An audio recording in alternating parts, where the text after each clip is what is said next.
having a hard time making videos lately. I gotta be honest with you guys. I don't know what happened. I really don't know what happened to my mojo. I don't know what happened to my ability to speak on the camera, to express my thoughts. I felt like maybe I've had some kind of a brain fog. I just feel like I'm not the same guy. I'm not able to deliver in the same way that I used to be able to deliver on these videos, that I'm just searching. I'm just searching for, reaching for topics to talk about, and that my heart isn't really in it a lot of the time. It just doesn't feel as authentic as it used to. And I know that to some degree that's not true, but to some degree it is true. I have to be honest with you. And maybe that's just where I have to go. I've made some videos talking about this and trying to reboot the channel multiple times and trying to get back to that place that I was, but I don't know exactly what's happened. Some of it, I think, is that when I used to make videos back in the day, more of my videos were, hey, this is kind of what I'm thinking. This is what I'm figuring out in life. And here's my thoughts. And it's almost like you're a therapist and I'm telling you what I'm going through. And as I'm growing and advancing myself and developing my life philosophy. And I did this video where I talked about how I was making this transition from manhood to elder, that a lot of the videos I was creating on the come up in the last couple of years were me transitioning from boy to man.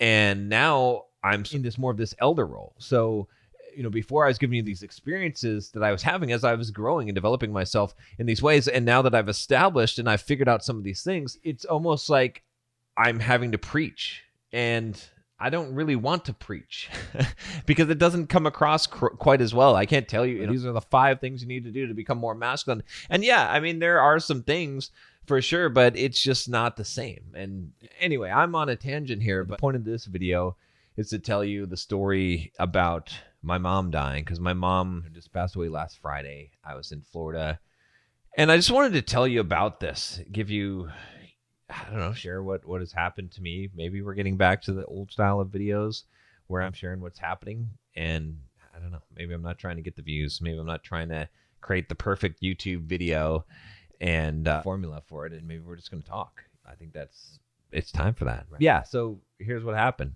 About 10 days before last Friday, so about 2 weeks ago, I got a call from my dad, and he said that my mom wasn't in very good condition and that I needed to get out there. And we kind of knew this was coming. My mom has had Parkinson's really bad for the last 7 years, but probably the last 10 years that we know. I think she was diagnosed probably 8 years ago. And it's a horrible disease because it really it works so slowly. It seems so fast, but it's also so slow. I feel like my mom was ripped from me, and my memory of her just slowly over the years. And the sad thing about that is that it's hard to remember her not being sick. It's almost like boiling a frog in hot water, slowly raising the temperature, and then the frog doesn't realize that the temperature's raised, if you've heard that analogy. And it's almost like when you lose someone, I think if someone dies in a car accident, then you can remember who they were yesterday. Or even if they die of cancer and it might take 6 months, a year, 2 years, you could kind of remember who they were before that. And it really hasn't even just taken them. I mean, a lot of times it hasn't taken their brain. It hasn't taken their functionality. But with something like Parkinson's, which basically is dementia at the same time, or it becomes dementia, they're losing themselves, right? Mom, slowly over time, she started off with just not being able to get around so well and having aches in her legs, to not really being able to talk so well, to being in a walker all the time, to just becoming extremely frail, and then to eventually, towards the end, really losing a lot of who she was, having angry outbursts, just sometimes forgetting who I was, and it was not good. It was not good at all. And the other thing about it too is it's just, she was in pain, suffering. I can imagine waking up every day and not being able to feed myself and having to have someone else help me use the bathroom every day and clean me. And that's what it became, that for the last couple of years, I think. And it was just bad. It was bad. And I didn't even want to go and see her, honestly, because I didn't want to see her in that state. Not that I know that sounds wrong when I say that. I did go and visit her, obviously, but it's just hard. It's hard to see someone that you love in that kind of state, and you feel like you've already lost them. And I think that's maybe what happened to me, is that I felt like I already lost her years ago. So anyway, I went down to Florida, and my dad said that she had started not really waking up, and she was sleeping most of the day, and then she couldn't really eat. She wasn't taking much food. And then I think the day before, she had basically collapsed when they were lifting her up. And then I think on the Monday before I got out there, she was just moaning all day, just like moaning, and they had to give her morphine. And then she just stayed in bed. And that was kind of the beginning of the end. And I got there on Tuesday night with my fiance, Nicole, and I didn't know if she would even be there at that point because it seemed like it was going to be rapid. But it was not rapid, actually, which was actually worse. When I got there, I was able to talk to her a little bit. I don't know how aware she was. She did say my name. I did say some things to her, some goodbyes to her. But it was scary. It was scary seeing her in bed there, just looking like she could die at any point, knowing that that's ultimately what's going to happen. And she stopped eating. And aside from a little bit of applesauce to take her medicine for Parkinson's medicine and the morphine, and she was just pretty much confined to the bed. And for the first couple of days, she kind of had her eyes open, but then she closed her eyes, I think probably on day 3, and didn't ever open them again. And it's hard. It's hard to see your mother in bed knowing that she's never getting up again. And we kept on thinking that she wouldn't make it through the night. We thought that the first night. We thought that the second night. By the third day or fourth day, not only was she not eating, but she couldn't swallow anymore. So she stopped drinking. My dad and some of the caregivers were giving her syringes of water up until then. But at some point, like I said, maybe 3 or 4 days into it, she stopped drinking. And I thought for sure, this is it. After not drinking, not being able to drink water, that she's going to pass away in the night, or what's going to happen. Her breathing changed, slowed down, but she hung on. And I think at that time, probably 5 days in, it was like she was just in a constant dream state. I don't think she moved, but her eyes were always closed. I didn't know. The biggest thing that I think scared me was she actually in pain and not able to communicate because she wasn't talking. And it seemed to me like she wasn't there, but a lot of the hospice caregivers said, oh, the hearing's lasting to go. I don't know if I believe that. I don't know if that's true. I feel like it's not true. I feel like she was already gone and unconscious, especially with maybe a combination of the morphine or what happened. And I kind of hope that it was true, because I can't imagine laying there in bed knowing that you're going to die for 4 or 5 days. And every night, it was just, we tried to gather around as a family. My sisters were there, and my dad, and we would make jokes and talk about the old days around her bed. And I don't know if she could hear us or not, but it was weird. It was the only thing you could do. I couldn't just be sad the whole time. And even though it was sad, it was a horrible thing to experience. And it was just kind of on pins and needles, just waiting. I'd go to run for my run, and I wasn't sure if she was to be alive when I come back, and I didn't know. I think every one of us thought, she just needs to pass, because laying here in this bed, suffering is not any good. But at the same time, you feel bad because you're wishing that someone would die, but you're wishing they would die for their own good. And I don't know. It's really hard. But eventually what ended up happening was that after 10 days, she finally, and I knew it that night. I knew that was going to happen that night. I could tell she was shriveling away and barely breathing.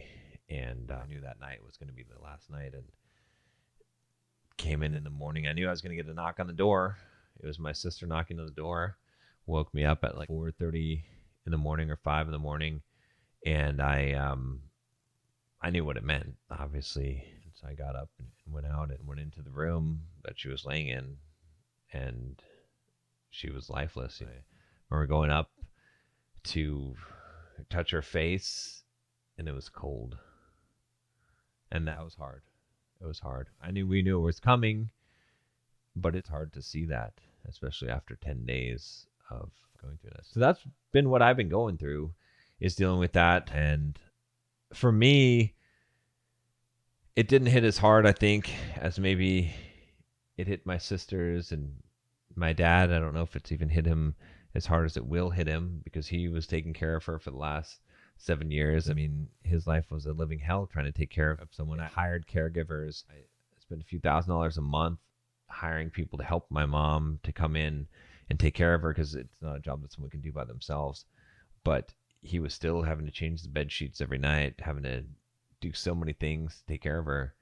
And it was hard. It was hard for him. But now, I don't know, it's such a change in his life. But I brought him back with me to California because I didn't want him to be alone there. So he's staying with me now.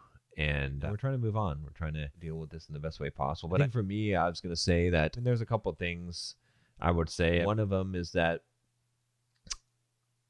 I was ready for this day. Like, I already knew.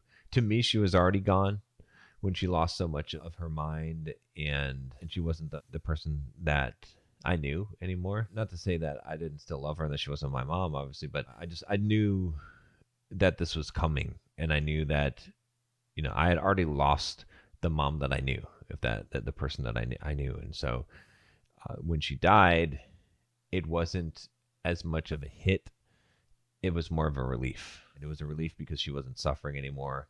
It was a relief because my dad and sister, who were trying to take care of her, weren't suffering anymore, going through that.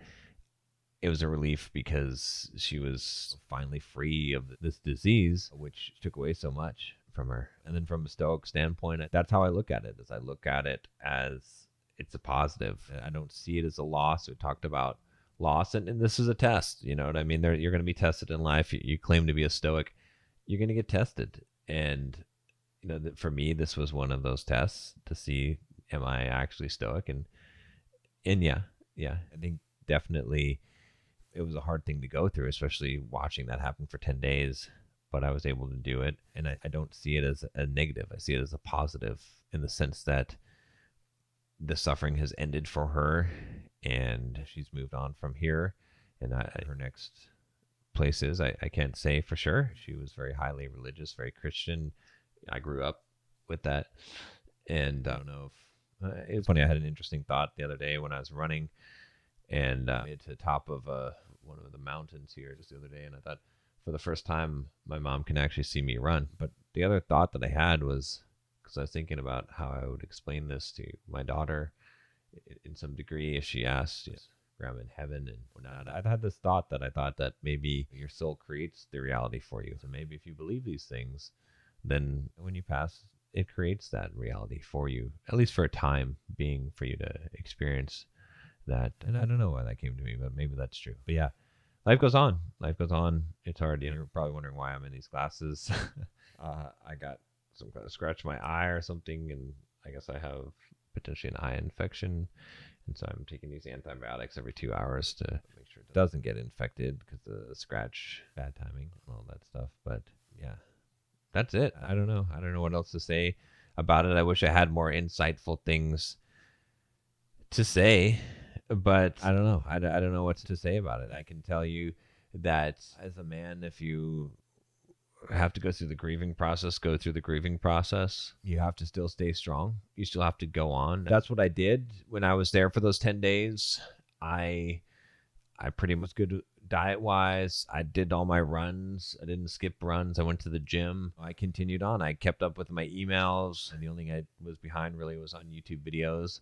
But I did the things that I was supposed to do, because life goes on. You have to remain stoic. You have to continue to do what you need to do as a man. That's what being strong is. I think being strong is not necessarily having the emotions. It's just not letting those emotions control you. And that's the thing about it. There certainly were times I cried, for sure. There was definitely some sad things. The whole thing was a sad thing, but yeah, that's it. That's my story. And it's hard to believe. It's hard to believe that you're never going to see this person again. It's hard to believe that my mom is gone. That she's really gone, that my dad he's still here, he's alone now. You go to your parents' house, and now you go to your dad's house. It's a permanent change.